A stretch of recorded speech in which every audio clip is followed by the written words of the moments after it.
there's always a brighter day. It's going to turn around. You just have to believe in yourself and always have faith. What's up, everybody? This is Fred Richani. We have right here via Zoom a very special guest. She is a talented actress, and she is one of the stars of the brand new film led by Jason Statham called A Working Man, currently at the top of the box office right now as we speak.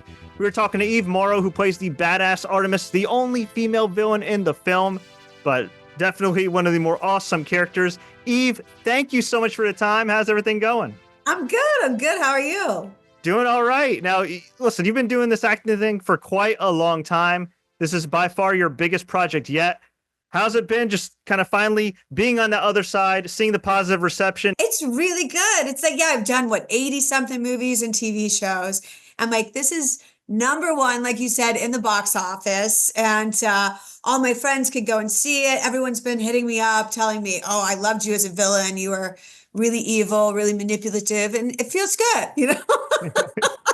Would you say this is your villain era right now? I'm in my villain era. I think I'm just leaning into it, you know?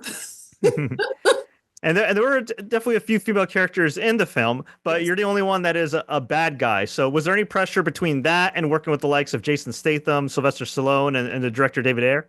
No. You know, I think it's great because I could portray a woman working with these really evil men and really strong men as well, and be strong myself. And to be like a woman doing this, you know, it's very difficult and to come off believable. So, I mean, I think I pulled it off. I mean, you know. I'd say you certainly did. And again, you have been doing this for a while, but I would imagine this is one of the more intense films in terms of choreography, fight scenes, stunt work. How much of your own stunts did you have to do? And did you feel any pressure and difficulty kind of adjusting? Because there is a lot of action in the film. It is Jason Statham after all. There's a lot of action. Well, they had us fly into London. We shot in London, but I was in Windsor doing stunt for almost 2 months or 3 weeks before the movie. So we were there for 3 months. But they had us do everything just to get into our body. We didn't use some of the stunts because on set he'd be like, okay, we're changing it. We're doing this. But we had an amazing stunt team that helped us every step along the way. But, you know, of course, Jason Statham's stunt team is the best, you know? Were those fight scenes as hard and as physically taxing as they looked on screen? They could be. Because they're the hours spent getting the right angle. So once, you know, the big fight scene in the motorcycle club where all the guys are fighting, you know, we did every single angle of that just to get it perfect. So you just imagine these guys are doing over and over and over again. And then we have lunch. And then you're a little tired. And then let's go again. Let's start again. Let's start right from the top. And, you know, we were all on point for that. In the film itself, with the casting process, was it just as simple as, hey, I found this listing online and I am going to be applying through my agent? Did you know somebody who knew somebody? How did you get involved in the film? John Papsadera from Atomic Sweat was the casting director. So he casted most of the people here in Los Angeles, right? But David, he had his pick. Every single person was like really character driven. And so like through the casting process, a lot of people were on Zoom and a lot of people told me how terrified they were when David was watching the tapes. They're like, yeah, he was just like, okay, great. And then they're like, that's it. That's it. And they ended up getting the part, but they're like, he didn't let me know if I did a good job. And I thought that was kind of funny because, you know, that's just the way it works. You really don't know. You're like, I think I did good. I mean, maybe I sucked, but I mean, the casting was great. All the characters that are all feeding at the same trough, like everyone was amazing. So how long did it take for you to get a call back?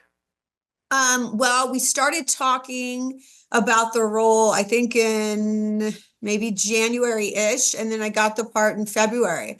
So yeah, so it was pretty fast. And my character initially, like in the books, if you read the books, it's all male driven, you know?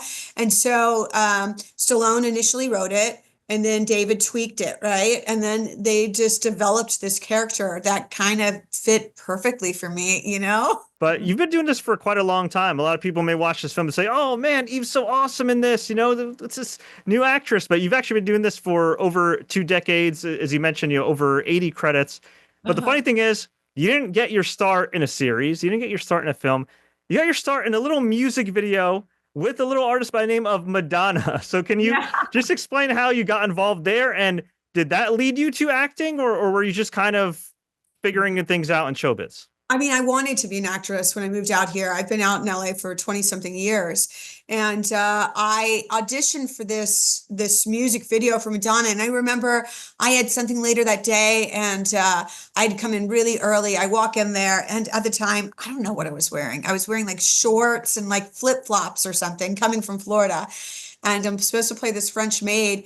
And the director was Jean-Baptiste Mondino. He did like the Human Nature Madonna videos. Like he's amazing. They saw the first audition, which was mine, and they're like, that's her.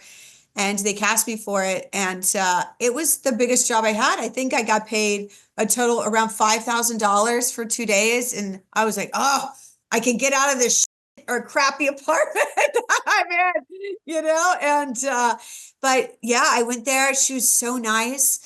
And it was like the music video, the name of it is Hollywood, and it's everybody goes to Hollywood. I'm not going to try and sing, try to make it in the neighborhood. And that's kind of what I was doing. It was like really poetic in a way, and to put money in my pocket. So I was like, yeah.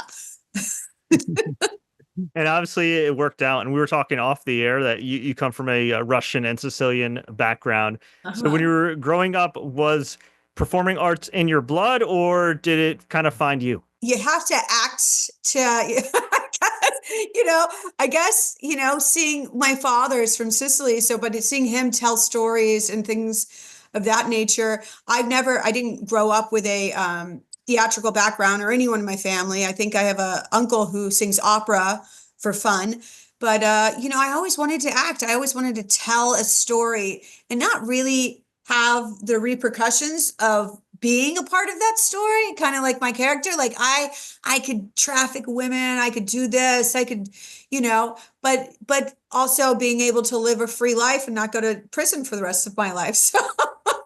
So when did you realize, was it after the Madonna music video? Was it after a few more gigs? When did you realize, like, hey, I could actually make a living doing this? Well, I mean, I think I always wanted to try, and that's why I came out here. I didn't have any backup plan. And so I did that, and then I started doing plays. And it was difficult, but sometimes people are like, always have a backup plan. But I feel like when you have a backup plan, sometimes you're already admitting to yourself that there might be failure along the way. And I'm like, no, I'm not failing. This is going to happen. I'm going to do this. And then it ended up working out. But I just think having like these blinders on kind of help you to really push you, because you have to get up every morning and you've got to try again, and you got to try again, because I don't have a backup plan. So I'm going to keep pushing. And I think that helped me, because otherwise I would have been lazy and been like, oh, I'll get to that tomorrow, So I think that worked for me. Have you ever drawn any creative inspiration for any of your roles from your real life family?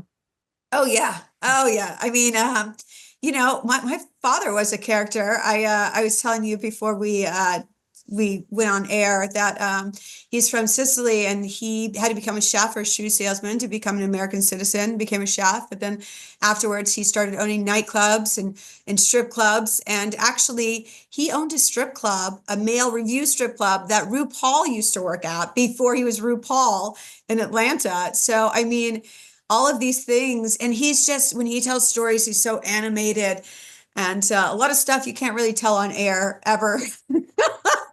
But, I think that a lot of immigrants, the way that they tell stories and especially what era they're from, you could draw a lot of inspiration from that for characters. And I did. And I think it worked. I think it's really worked. And hey, he's definitely an entrepreneur and versatile, to say the least. So have you ever ran into RuPaul, and did you ever get a chance to tell them, like, hey, by the way, you used to work for my dad? No, I haven't. It was a long time ago in Atlanta, and it was in a nightclub in Atlanta. And I think he was actually doing punk rock at the time. So my dad had a punk rock club, and he was like a punk rock singer. And there's all these videos of him doing that. But I mean, maybe he would remember. I'm sure he would remember my dad, but I wasn't even. I think I was like 2 years old at the time, so he definitely won't remember me.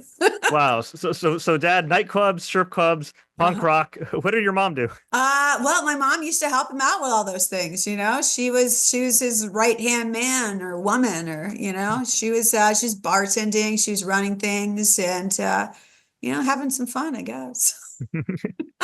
Amazing. Awesome. So we mentioned The Working Man is your biggest project to date. You obviously got your start with the Madonna, which is massive. Yeah. But in terms of either TV or film, when did you really feel like you were on the right path? When I was on the right path, well, I think that sometimes I think I'm on the right path, and then I get sideswiped, and I'm like, oh, this isn't working. So for a while, I was like, maybe I need to take a little break, and I started producing. I have a couple documentaries I'm helping produce and doing things on the side, but I feel like it's always I'm on the right path right now, right here. But next week it could be down there again, but life is like an echocardiogram. You never want to flatline anyway.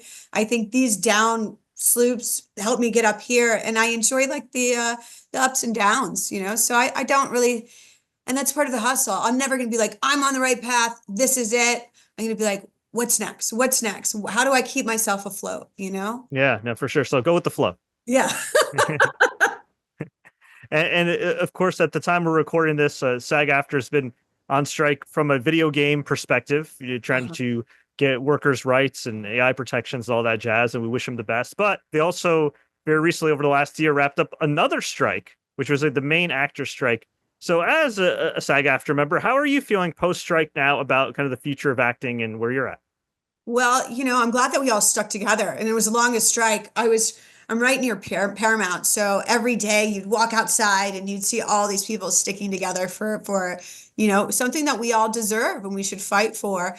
And I think that the fight's not over, and it will never be, because everyone, you have to keep on this. You have to keep paying attention and seeing, wait a second, this doesn't make sense, or this does. I think it's okay now, but we have a lot ahead of us with our AI and technology. Everything is turning every single day. And, it's good that we have elected officials who are on the ball right now and are paying attention to that. And we have to as well, and keep on fighting, for lack of a better word. But that's what you have to do for yourself. Be like, no, I think I deserve a little more. This isn't working. All right, let's go. Let's get out there. Let's fight. In terms of in front of a camera, have there been any changes that you've seen from a technological standpoint? You mentioned AI and everything else, but has there really been anything that's changed for you as an actress over the years, or is it still kind of the same process? No, it's still the same process. However, when the HD or really high definition, sometimes when, watching some things you've done on screen, it's so much clarity on there. And sometimes I find that there's not sometimes it could look too much like reality television rather than a film. And you've lost this kind of magical feel to it. So I think in a lot of things they've pulled back and they've chosen to use filters, which is great, because 2, 3, or 4-dimensional, sometimes for me personally, it's not something I enjoy to watch as much, Yeah, definitely. You want to, if you're not filming at 24 frames, you want at least that cinematic feel, when you're watching something. Yeah, exactly. We also like to ask our guests some kind of random and rapid fire questions just to get to know them better. Are you ready? Yes, I'm ready. Okay. Favorite late night snack or cheat meal? Favorite late night snack is cookies, chocolate chip cookies. Okay. Any particular brand? You like the crunchy ones, the chewy ones? I like the soft ones. I like them to be soft in the middle, or cookie dough, which I currently have in my refrigerator. I have not finished yet. Good choices. Maybe you'll finish after this interview. I probably will. All-time favorite actor? Al Pacino. I just grew up watching him, Panic in Needle Park, just everything he used to do. And I'm a fan of Devil's Advocate too. I know a lot of people don't like it, but I'm like, I love the monologues. Yeah, he's intense. That's a great film. Also, Charlize Theron, Keanu Reeves in that. Yeah, that's an underrated classic of his. I think so too. And things got intense, especially in that church. Good Lord. Yeah, that's a great film to watch. Oh yeah. I love it. I could watch it on repeat all day.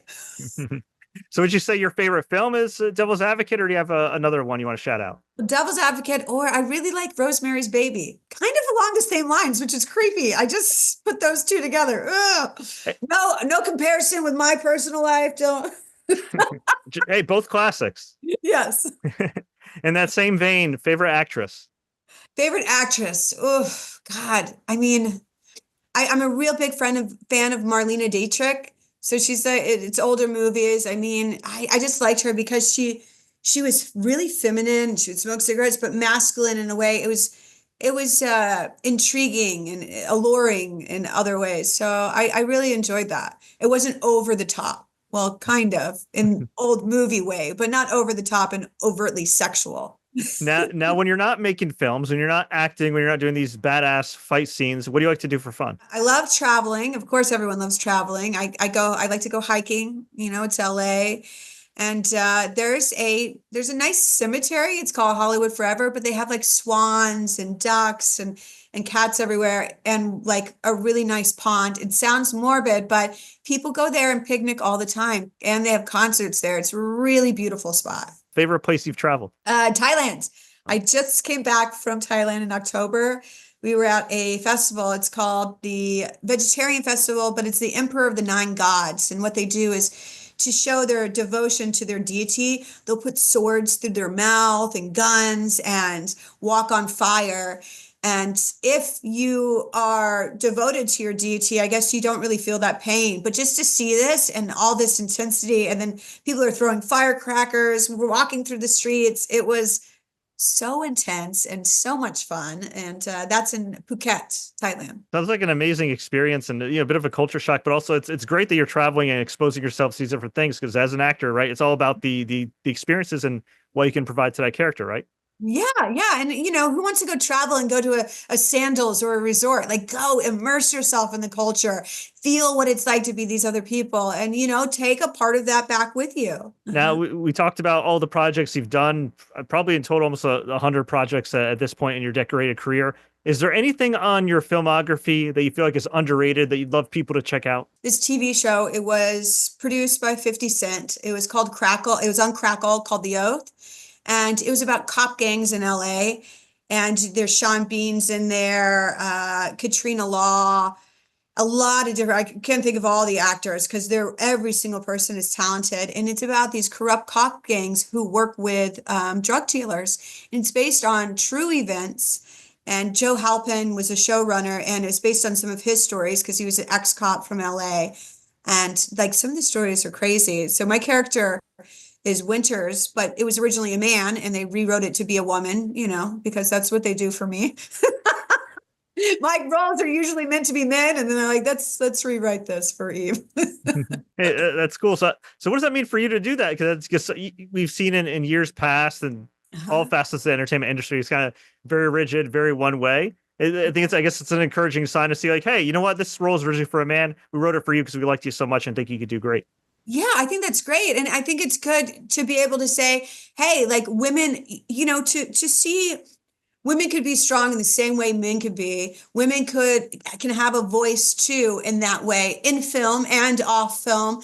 But at certain points, there was no way they're going to have a woman be the head of a cop gang and start talking to drug dealers and manipulating and causing deaths. And they're not going to do that. The same way in a working man, they're never going to have a woman who works for the motorcycle gang and the Russian mafia and traffics women. It's not something that you're going to normally see. But now times are changing and it's not the most admirable thing, but it's something women could also do. We've seen, Yeah, and hey, your character, you're an awesome person, but your character is definitely just as scary as the other villains for sure. Yeah. I swear it's not me. Don't worry, we can separate art from life. You're all good. Okay, perfect. And on that note about a working man, what was your most awkward moment in the filming of A Working Man? Is there anything wacky or funny that happened? Anything crazy that makes for a funny story now? Well, when there's a part where my brother and I, the character Viper, we crash our car and it was in a ditch. And both of us, we were supposed to get out on the side of the ditch. The director's like, just, figure it out when you get out of the car. Like we didn't rehearse jumping out of the car. Both of us, we get out of the car, we both fall into the ditch, fall in the mud. We're like digging our way out to do the scene, but there's no breaks. It's like, all right, do it. So you guys just got in a car accident. When you open the doors, you're going to figure out what's on the other side. Go. I'm like, all right, man. I love that. So it came natural. They just kept the cameras rolling and you just had to go for it. Whatever we saw was what you guys did like in that moment. Yeah, exactly. Overall, with your acting career, what's your most awkward moment as an actress? Awkward. I could say I don't know, awkward, but I know I had some embarrassing moments when I've seen the light of day of some of my projects because they're not all good. They're not, I've done some movies that were, I'm like, I just need to work. And that's okay too. Not all of us are, we weren't born with a silver spoon in our mouth. We still need to make some money, And I saw some of these movies. I'm like, oh my God. Oh my God. But every single character will laugh, There's one movie, I don't know, I made my best friend, her husband was in the movie, and it was about like these huge giant bugs. And we all watched it together. She's, and I'm like, wow, this is really bad, man. But bad in a good way. A lot of people really like it, but I'm just like, oh, how could I ever be taken seriously after this? Hey, be proud of yourself. The funny thing is now, especially the explosion, I feel like Tubi, which is almost like the closest thing to like Blockbuster these days, like digitally, like there's a lot of films that are becoming cult classics. Yeah, and maybe some of those will, and there are a lot. And like I said, bad, but in a good way. I still, you look at it, and I made some of my friends for life from that movie and a whole bunch of other ones. I'm like, I'm still enjoying the process. It doesn't have to be number one in the box office. As long as I'm having a good time and I'm doing my job, that's all that matters.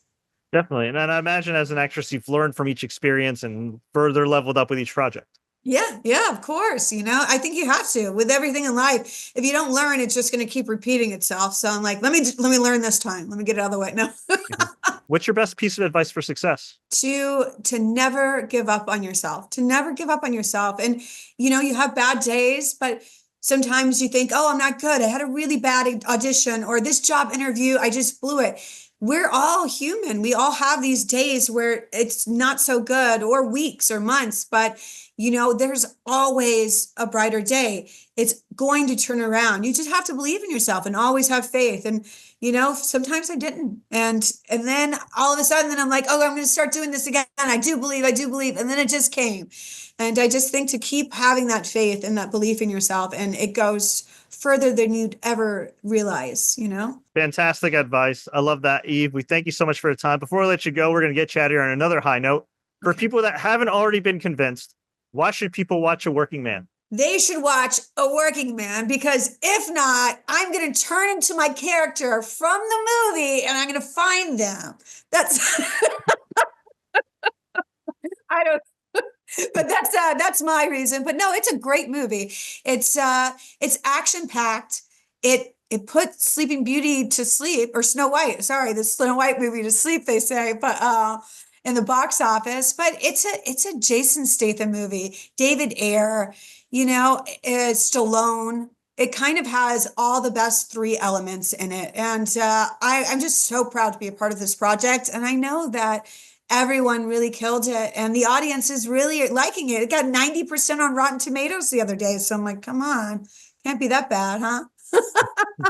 Well said. I agree. I always, as I mentioned to you off air, I'm an avid moviegoer myself. Even when I don't get screeners, I go to AMC. I watched it in its premiere. I did not look at the critic score. I was like, all right, what's the audience score? I was like, oh, like 90, 91. Okay, cool. Right. All good. I mean, honestly, I saw Jason Statham on the poster. I'm like, this is going to be badass either way, but yeah. What did you think? I loved it.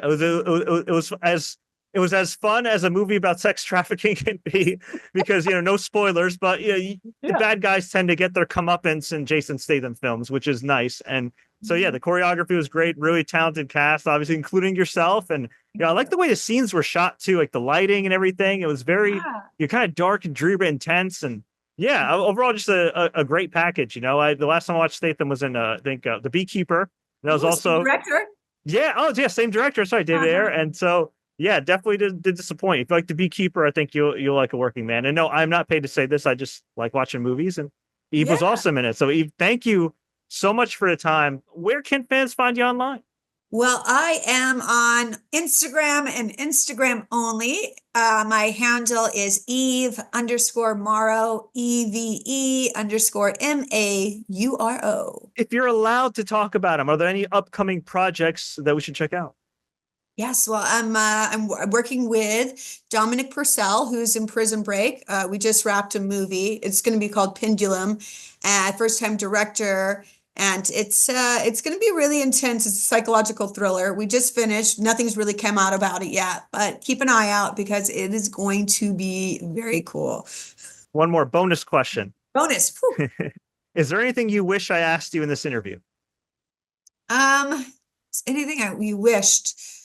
Yes, for my bank account information to wire me $1 million. We'll talk about that off air. You know, we don't want to expose Okay. you to any threats. Okay, perfect. Awesome. Eve, thank you so much for the time. Much appreciated. Congrats on all the success and looking forward to more. Thank you.